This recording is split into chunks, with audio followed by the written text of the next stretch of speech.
Understanding that we as humans are by nature flawed, release needing to have the approval of others. We all face that daunting fear of starting over at some point in our lives, in our businesses, career, and even our love life. And today we have a mindfulness coach who will share her story, how she overcame fear after, a whole lot of things, failed marriage that cost her career, and how she started over. Our guest, Pamela D. Marshall, authored The Art of Forgiveness and Expression of Peace. And she's the founder of At the Wellness Network based in Florida, United States. And today she's here. She's going to talk about how to overcome the fear of starting over. So without further ado, let's welcome Pamela. Yeah. Thank you. It's so good to see you. Yeah, thank you so much for taking out time from your busy schedule to be here with me, be on our show. And I'm so grateful. Thank You're so welcome. I'm so happy to be here with you to share with you and your audience. you. Yeah. So let's just get right into it. Like, in your opinion, why do you think people are usually afraid of starting over? Well, quite frankly, any kind of change can be uncomfortable to us, especially as adults. I mean, you think about how much we change as children. We learn the most in the first 1 to 2 years of our lives. Think about all of the changes that are taking place then, but we don't have this judgment associated with the change. I mean, think about it. As children, and you're trying to learn to walk. When you stand up and you fall and you have to get back up, or you're trying to say words that you can't pronounce very well, and the taller people in your life may even get joy out of having you saying them wrong. You don't have any judgment of that because you're learning, and that judgmental phase has not kicked in, the judgment that we have of ourselves. So, as we get older and we start to judge ourselves based on other people, we start to hear what other people say about certain things. Like, I remember my son loved tomatoes. He went to first grade, and his best friend in first grade didn't like tomatoes. Well, I had trouble getting him to eat tomatoes after that because he adopted somebody else's thought process. I'm in the United States of America, you're in Nigeria. If we sat down and looked at our lives, there's some things, while there's so many similarities, there's so many things that are different. And if I expected you to do some of the things that I do here, or you expect me to do some of the things that you do there, it would be some resistance because now we're judging. We never did it like that before. Well, just because you never did it like that before does not mean that this way is not a better way to do it. Or it's just as good as what you've been doing, but how about try something different? And it holds us back. Imagine me visiting you in Nigeria and you introducing me to some things that you do that's part of your culture. And because I've never done it before, then I miss out on the rich experience of learning and incorporating and expanding who I am by embracing those changes. So we stand in the way of those things that I think help to promote growth and enrich our lives on this journey, this short time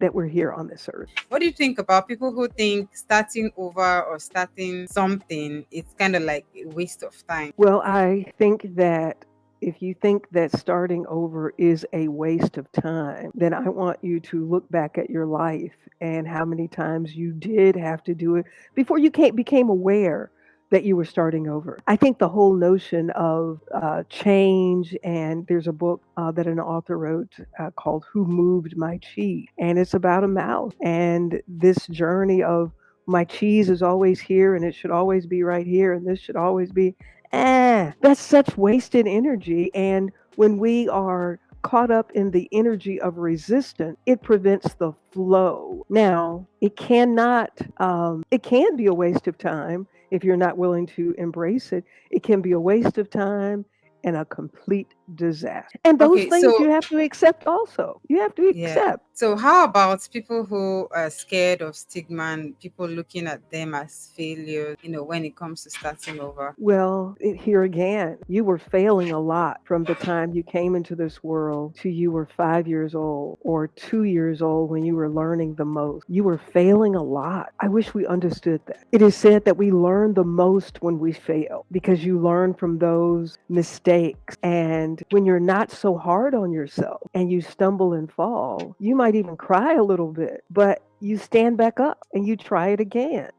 Abraham Lincoln, revered as one of the greatest presidents here in the United States, he was the one that signed the Emancipation Proclamation that ended slavery in this country as we knew it then. But he ran for president 7 times. The man who started McDonald's, he had several failures. We see all of the success that people have, but many of us don't take the opportunity to hear and see their full story. Like people will talk about an artist or an actor or actress being an overnight success. I remember the singer Patti LaBelle, when someone said that she was an overnight success, she said, "Yeah, after singing for years in little nightclubs all across the countryside and whoever would allow me on stage, yes, I am an overnight success.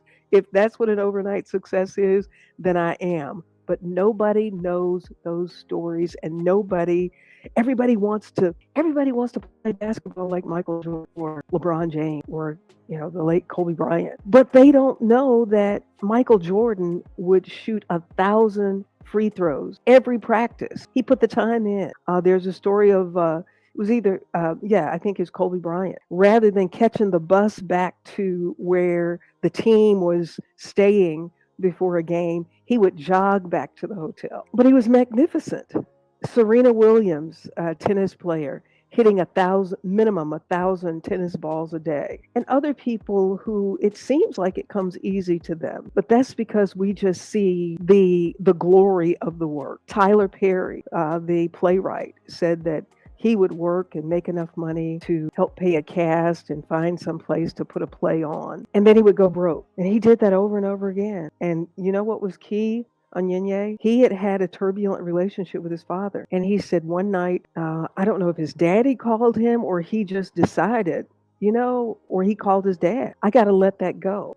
He forgave his father, finished the conversation, whether it was his father calling him or him calling his dad. He said, and when he looked out the window of that little theater, there was a line wrapped around the building. That was the first time he had a sellout audience for one of his plays. And now he owns a theater, a movie film studio in Atlanta, Georgia. But we stand in our own way, especially if you've ever worked out and you're building muscles, there's going to be some tearing that happens in order for the muscle to build back up. So for those who are afraid, fear is real, but I would suggest to you to sit down and write down all that is making you afraid when it comes to whatever it is that you're about to make a decision about. And sometimes fear is our warning. Maybe the decision that you're about to make may not be a good decision. So taking some time to write down and think about and spend some quiet time with the creator of the universe and ask the creator, make it plain, make it clear. And then I used to pray, dear God, let your will be done. But please make sure you agree with me.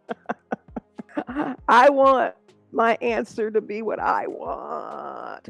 And that's what happens. We want what we want. And I had to learn to pray, Father, let your will be done. And when your will is done, help me to have the courage and the trust in you that I accept your will. How do you think your experience and the fact that you were strong enough to start over, how do you think that it has currently helped you in the person you have become right now? Anyinye, I think historically, when people talk about the African woman, whether it is the African woman in Nigeria, Australia, or the United States of America, I think we are the most resilient beings on the planet. I make no apologies for that. I think what we, as the mothers of humanity, we didn't have failure. I don't think failure was even in our vocabulary. When you think back, especially on this soil in the United States of America, these women were working free, being raped, and then those babies taken from them like animals and sold. Then white people would give them their babies for them to breastfeed. And we still persevered and we are still here, as Maya Angelou said,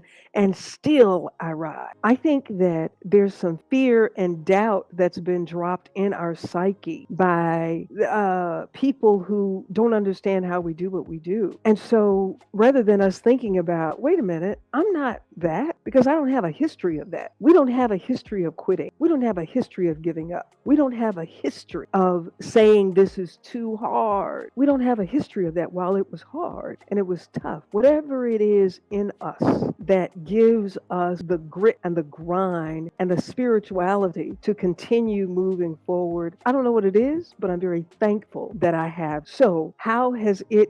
And look, I think finding out who you are as a spiritual being and embracing. You know what I've been doing because I had COVID for 18 days and tested positive 4 times for COVID, and I just had a negative test Sunday, and I'm doing another test today. But one of the things that an older African American woman told me to do is every morning go outside and walk in the dew 30 minutes a day for your healing, the grounding, our feet touching the soil.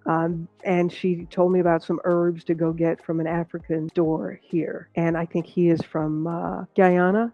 No, Ghana. And he said to me as he's getting my things together, he said, we walk everywhere. That's why we've been healthier. Now, I know that the Western world has creeped in and uh, our brothers and sisters on the continent are now getting the same physical illnesses that we have been plagued with because we're embracing another culture. He said, but if we saw somebody running, we knew somebody was after them. But you come to this country and people are just out jogging for no reason. Yeah. But we walked, we worked in the soil and not with rubber gloves, and we were working in the fields with no shoes on. We were walking around. We sat under the tree and talked. You know, I remember my mother and some of the other women in our community. I don't know what they were talking about, but I believe that they all served as each other's therapists, sitting under the tree, inhaling the fragrance of the trees and the leaves and their feet touching the soil. So, and then they go back and they do it all over again. So I think the biggest challenge for us is not understanding who we are, being so judgmental of who we are based on what other people think. And what I want you to do, and all of your audience members, is to understand the person that you're so concerned about what they think about what you're going to do and whether or not you're going to fail. They've had failures too. And they didn't make themselves. They didn't make themselves yet you're going to allow what they think about you to help paint your picture of who you are. Come on. That's our challenge. And now with the internet and all of these social media platforms, we tend to look at these social media platforms and we want to look like whoever is on there doing whatever they're doing. When we need to take time to be out in nature, commune with nature, commune with the creator, and get the answers of what we should be doing so that we can answer our calling. That's our goal, to answer your calling. Is it going to take some changes? Yeah, because you don't know everything. Even at this point in my life, I don't know what the next 10 years will hold. But unless I just go, and even if I went and sat under a tree, I'm still going to change. Change is inevitable. Failure, not an option. Yeah. Thank you so much for, that's wonderful advice and answering the question and, topping it with wonderful advice. Before we go for today, can you give us one advice you think that if you were told earlier on when it was as if you all of, the world was on you and all of that, what's one advice do you think if you received at that time would have helped you become a better you? Understanding that we as humans are by nature flawed. Release needing to have the approval of others. You have a small circle of people that you can trust with bouncing things off of an idea, because you can have on an outfit and the person can say, oh my goodness, I wouldn't wear that. Well, you don't know. They wouldn't wear it because they can't afford it.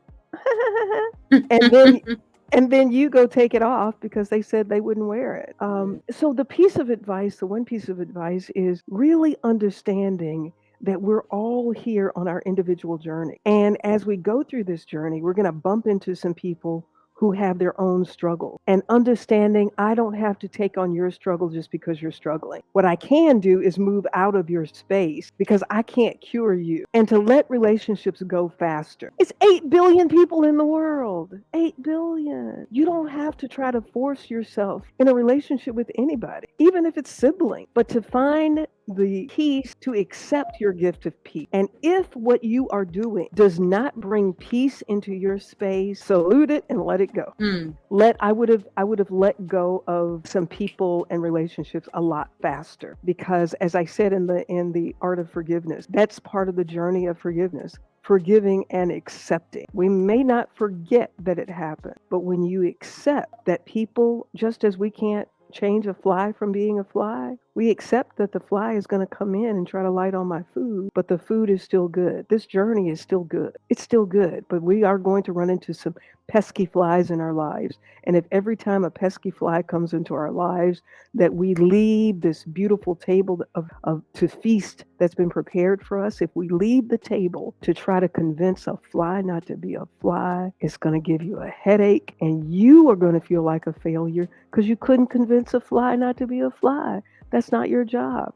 Go back and enjoy the beautiful table that's been spread for you on this journey. Every inhale is beautiful because as you're inhaling, the body is brilliant enough to know what to do with every breath you take, and then releasing the carbon dioxide that the body doesn't need. And in that pattern, we need to do the same when it comes to human. That's what I wish I had known. And I hope to be able to share that message with younger and younger people so that that can help change the trajectory of their journey. Because it's a beautiful journey, it's a beautiful life. We just have to know how to live it. Thank you so much, Pamela. I really appreciate you spending your time here with me and us here today. So thank you so much. I really appreciate. And that's it. People who want to get a hold of you can check out your website, pameladmarshall.com. And And if they want thank an you so much. autographed copy of the book, The Art of Forgiveness, that's where you go to Yeah. get that as well. The book is sold on Amazon and Barnes and Noble.